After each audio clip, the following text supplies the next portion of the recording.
সেখানে প্রার্থী ভারতীয় জনতা পার্টির দিলীপ ঘোষ। দিলীপ ঘোষকে দেখেই জয় বাংলা স্লোগান, একই সঙ্গে গো ব্যাক স্লোগান কাউন্টিং সেন্টারে। আপনারা দেখছেন সেই ছবি বর্ধমান দুর্গাপুর কেন্দ্রে, যেখানে দিলীপ ঘোষের বিরুদ্ধে প্রার্থী হয়েছেন তৃণমূল কংগ্রেসের কীর্তি আজাদ, রয়েছেন সিপিআইএম প্রার্থী সুকৃতি ঘোষাল। কাউন্টিং সেন্টারে দিলীপ ঘোষ ঢুকতেই সেখানে জয় বাংলা স্লোগান।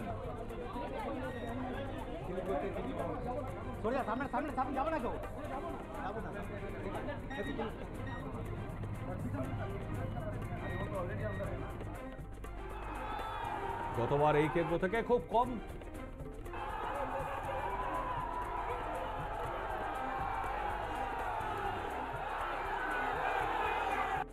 রাউন্ড হবে।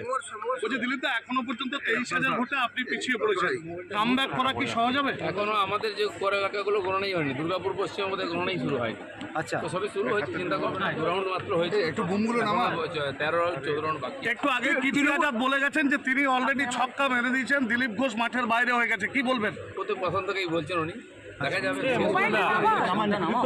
তৃণমূল এখন থেকে উচ্চাস শুরু করেছে। হ্যাঁ, সবসময় আমাকে দেখলে দেয়।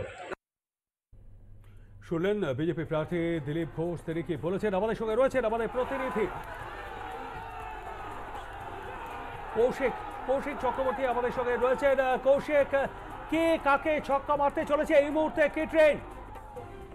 দেখুন, এই মুহূর্তে যেটা আছে তৃতীয় রাউন্ডের শেষে কিন্তু এখন অব্দি কিন্তু তৃণমূল প্রার্থী কীর্তি আজাদ কিন্তু অনেকটাই এগিয়ে আছে বিজেপির প্রার্থী দিলীপ ঘোষের থেকে, যেটি এখন আমাদের কাছে সেটা দেখতে পাচ্ছি যে চিত্র উঠে আসছে। ইতিমধ্যেই কিন্তু তৃণমূলের কর্মী সমর্থকরা কিন্তু এই যে গণনা কেন্দ্র আছে গোলাপবাগ চত্বর ইউআইটির বাইরে কিন্তু তারা কিন্তু ইতিমধ্যে সবুজ আবির খেলতে শুরু করেছে এবং তারা কিন্তু আনন্দ উচ্ছ্বাস করতে শুরু করেছে। প্রবীরদা, ধন্যবাদ আমাদের সঙ্গে থাকবার জন্য। কথা বলছিলাম আমাদের প্রতিনিধি কৌশিক চক্রবর্তীর সঙ্গে। গতবার এই কেন্দ্র থেকে জয়ী হয়েছিলেন SS আলুওয়ালিয়া 2439 ভোটের ব্যবধানে।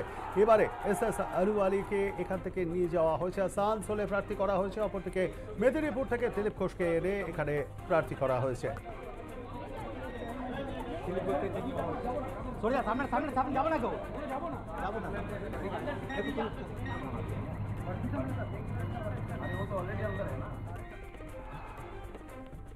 যে দিলীপ ঘোষকে মেদিনীপুর থেকে এনে দুর্গাপুরে প্রার্থী করা হয়েছে বর্তমান